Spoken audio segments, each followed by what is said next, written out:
Learning through books. What a wild concept. This is not Wikipedia today, aka Powders.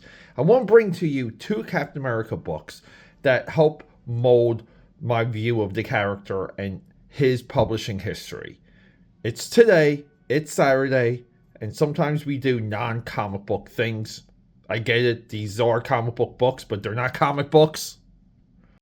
Today we're going over two Captain America books. But I wanna bring up a larger point real quick. And guys, this is I guess we could call this Brave New World Week. It's Saturday. We're somewhat leaning towards and wrapping up a lot of our Captain America content.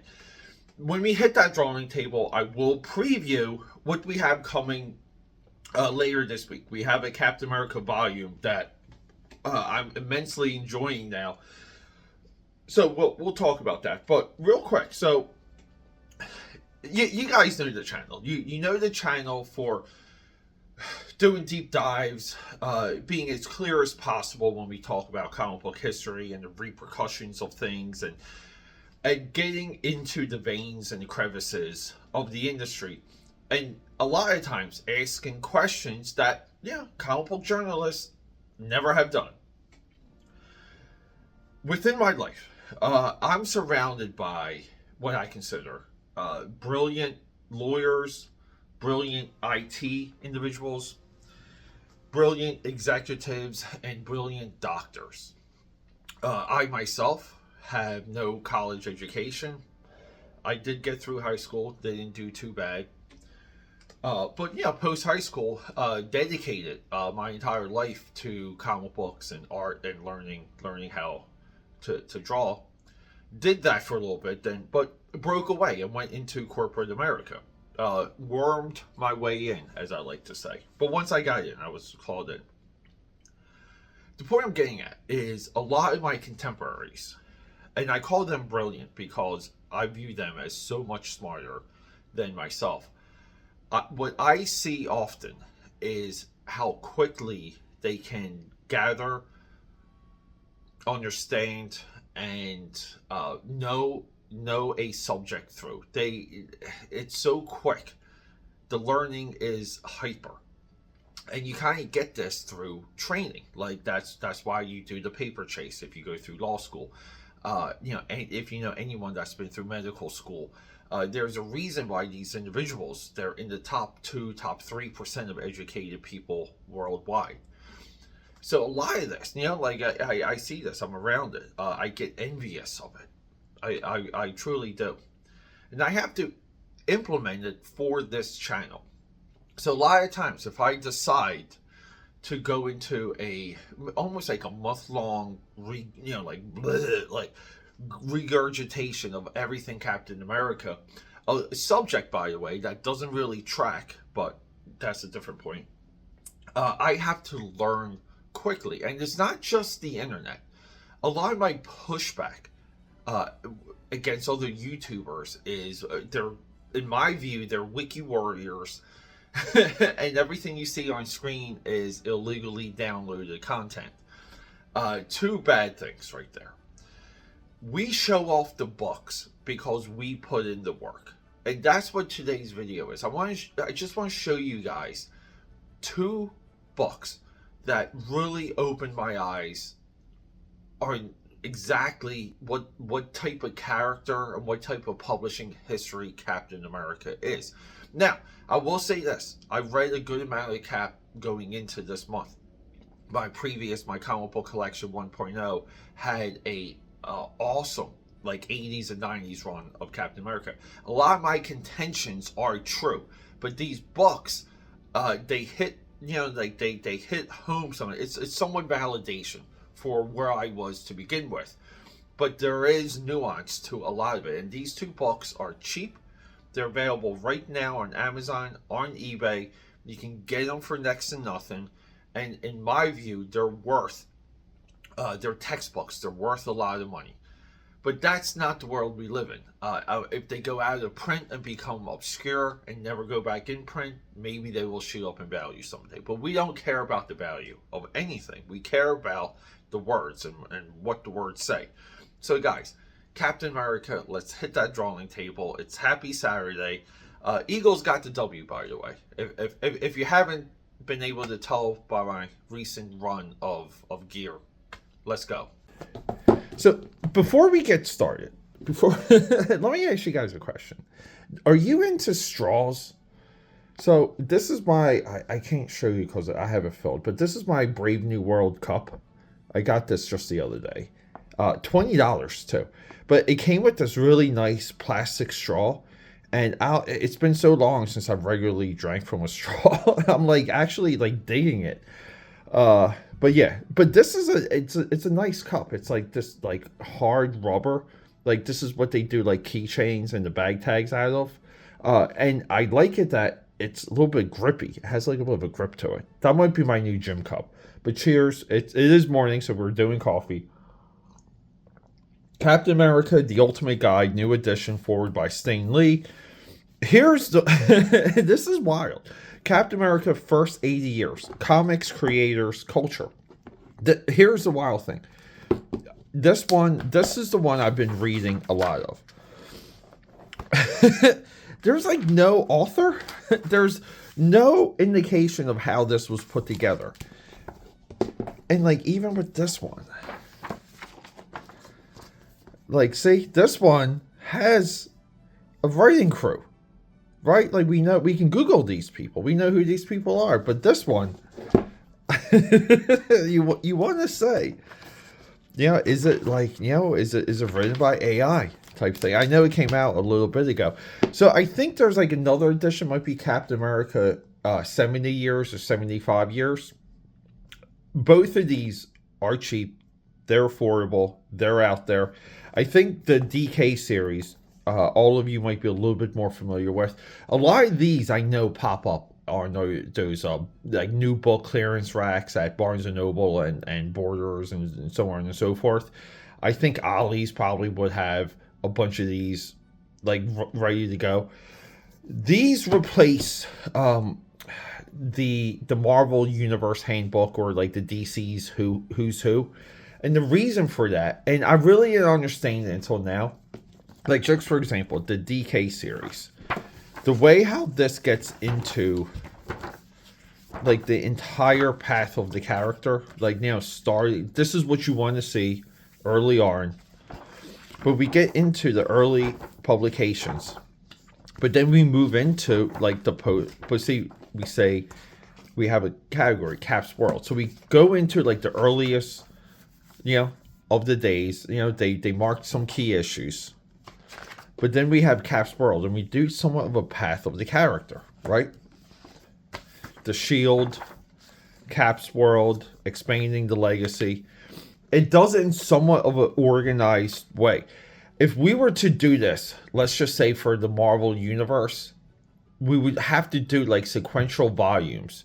And a lot of times those earlier volumes, you can kind of what would you do for the pre-Marvel years, right? Those might be 4 or 5 volumes that are not going to sell.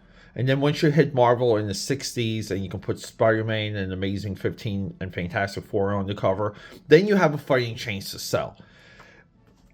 I agree with this method. I never did until now. And here's the wild thing.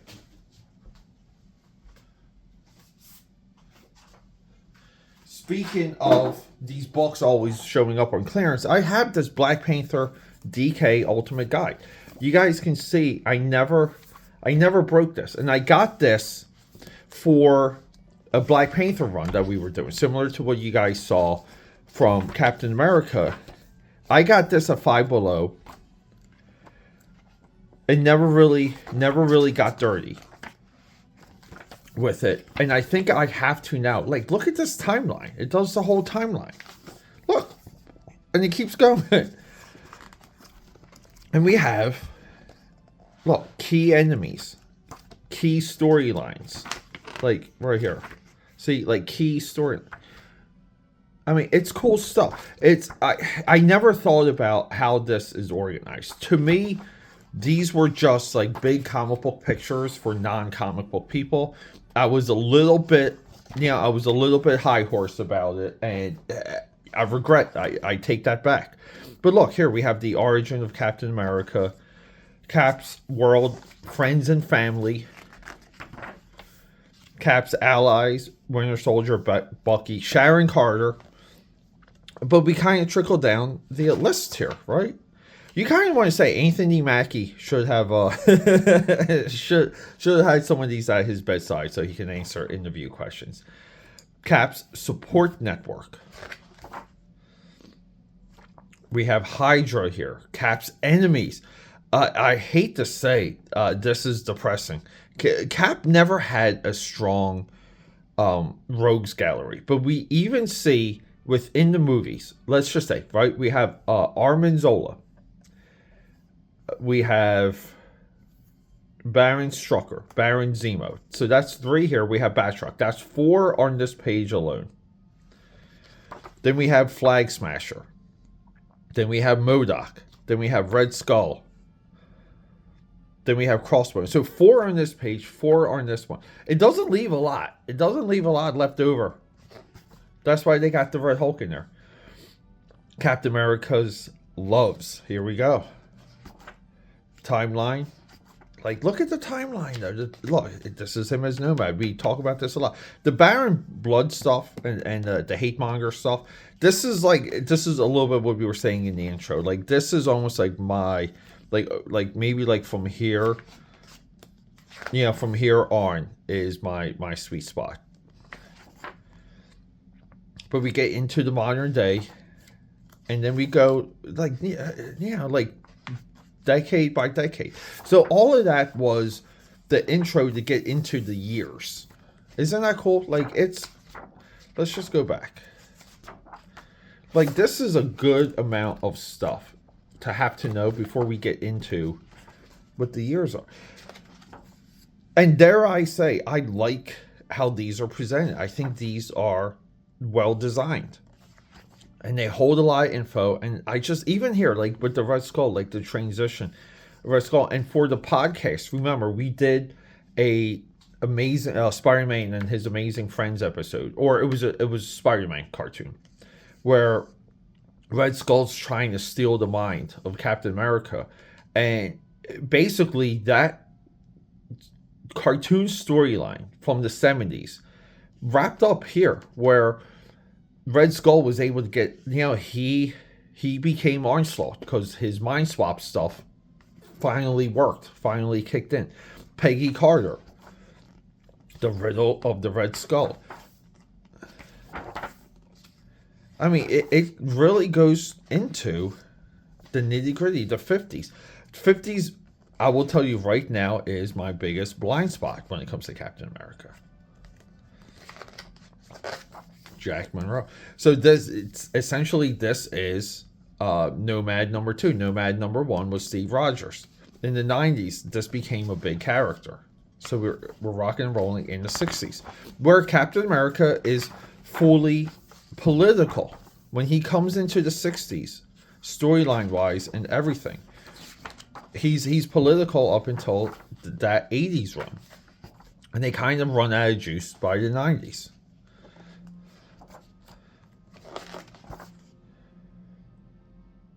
See, Nomad rises right here.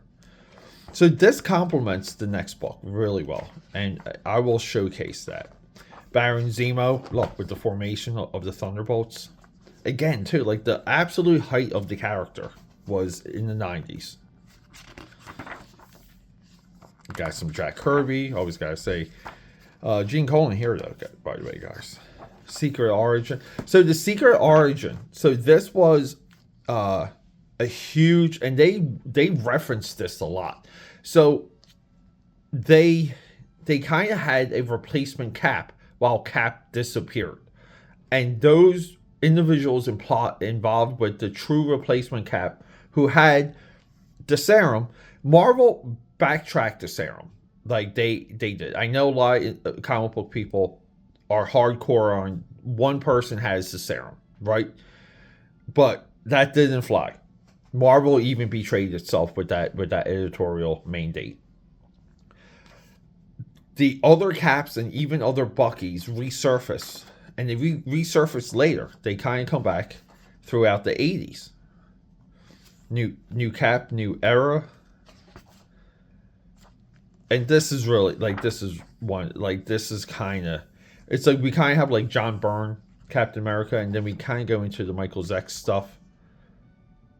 Sin, great character. Crossbones, great character. Death of the Red Skull, yes. Cap return. I mean, it hits, and then look, the 90s. This is where we lose. Here we go. Iron Cap, Cap Wolf. They never show you Jack Flag. And then we get the return. Yeah, I will keep saying it. Mark Waid and Ron Garney brought the character back. Operation Rebirth, pivotal storyline, and they look at the love that they give Heroes Reborn here. And then we can argue like this is the end of the original. So Heroes Reborn like is really the end of like the early days. So we go from the earliest of the early here, 1940s, same continuity. Heroes Reborn reboots it, and then we in the 2000s we stumble. Too many company-wide crossovers, not enough connection. We got this amazing Bart series here. We did this on this channel. And then, desperate, they bring back Bucky. And Bucky should have been his one regret. But it's not, because he didn't die. Civil War is fine, but the death, which is really... Captain America was pronounced dead on arrival. The character, just as a character, never really returned, because we have Bucky Cap here. Didn't have a full run.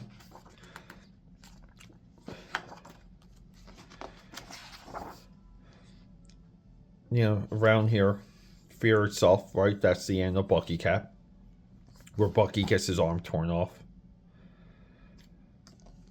Avengers, X-Men. I mean, everything just becomes trapped in Dimension Z.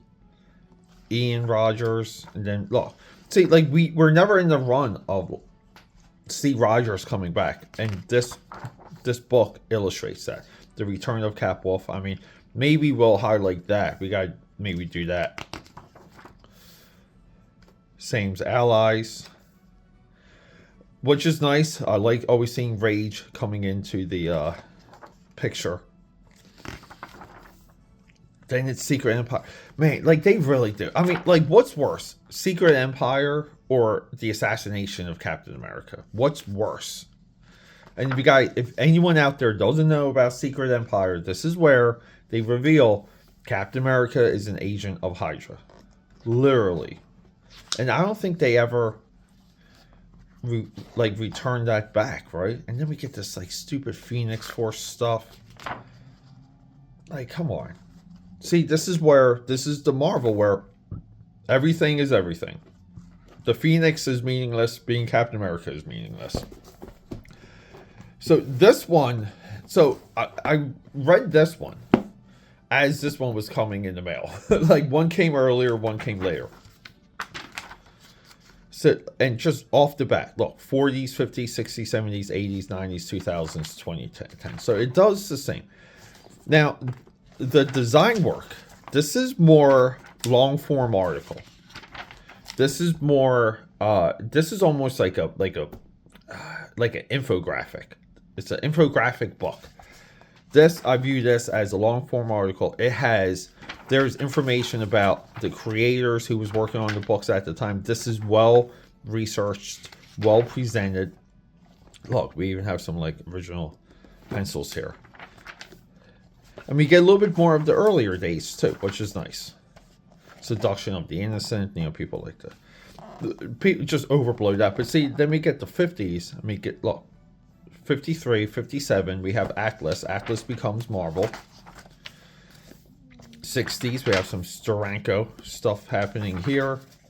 Captain America breaks out of the ice. So this follows a lot of the same that we just saw. But we can see, like, it's focusing on the event. Like, I wanted to do this for the channel. This is a 4-issue prestige format series, The Adventures of Captain America. This and what I read in the late 80s, to me, was Captain America. We have, look, 10 Years of Tragedy, the post 9/11 Captain America, which is what I view the last great run, or the Marvel Knights Captain America, the last great run of the character. But we see where we get into, like, story and character, and then it's like giant Avengers, disassemble, reassemble, crossover. Then we get into House of M, and then Civil War.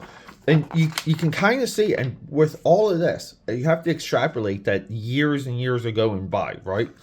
But we're not getting pivotal Captain America moments. We're getting him in crossovers, or they're totally deconstructing the character, and they bring in too many of these, like, other elements. Like, look at the timeline here.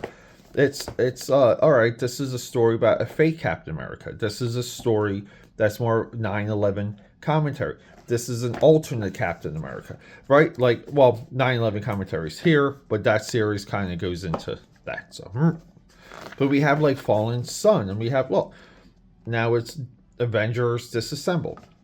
It's Secret Invasion. It's Winter Soldier. Civil War. Let's kill them. Like, more Secret Invasion. Bucky Cap. There's, like, no run of the character post-assassination. There's really not. And they kind of have to do things. So, like, you know, like, this wasn't too bad. The Secret Agent Captain America, Steve Rogers. I thought about doing this, but to do Steve Rogers Captain America in the heroic age, we would have to get into Secret Avengers as well. You know, like, that's just too much for the channel. But then we kind of get this, Captain America 1, where he's, like, lost in time. Dimension Z. We have, look, we got Zola over here. Yeah. Then we get Bucky Cap.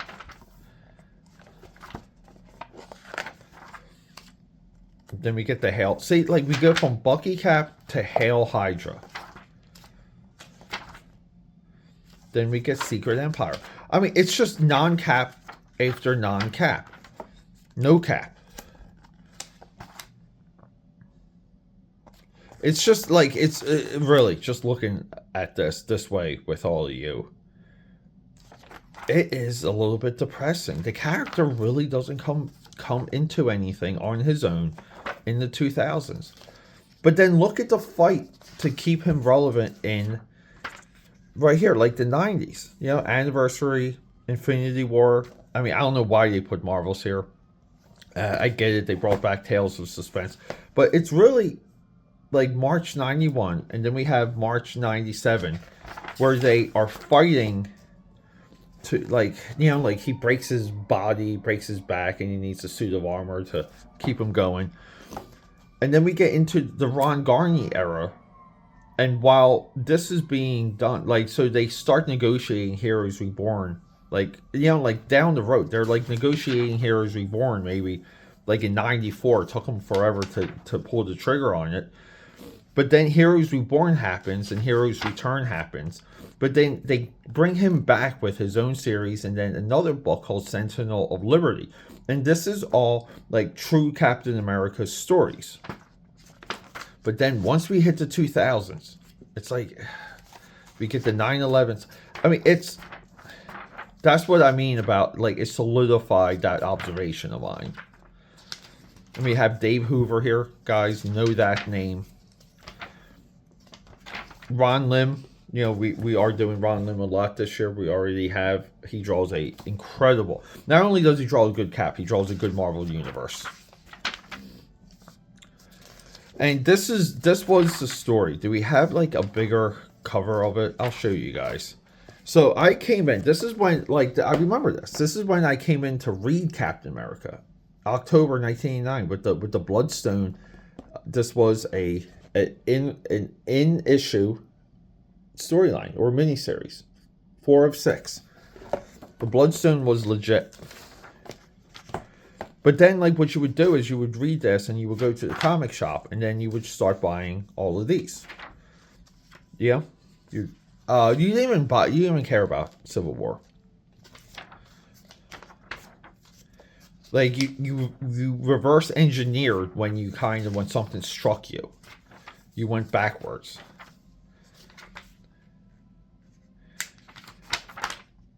Just good, really good books, guys. Just wanted to bring these to you, bring them to your attention. We're not quite done with Captain America. Let me show you what we have coming. So early this coming week, we're going to do Jeff Loeb, Tim Sale, Captain America White, which is it's just a retelling of Captain America's moments. This was a formula that they used for Hulk, Spider-Man, Daredevil. It's not the mystery format that they did for Batman, Dark Victory, and Long Halloween. But this really makes you appreciate the character. And I think it has some spectacular artwork. This took a long time to come out, too. I just remember reading about it. And when it finally came, I was really not in comic shops. So this was new to me. That's why I did buy the collected edition. We will, like, even on this channel, do a lot of Jeff Loeb, a lot of Tim Sale. We've already done the collab with these two. I'll showcase that in that video to remind you guys. But then, Tim Sale, Wildstorm Wednesdays, Death Blow, that's coming up. All right, guys, thanks for hanging out.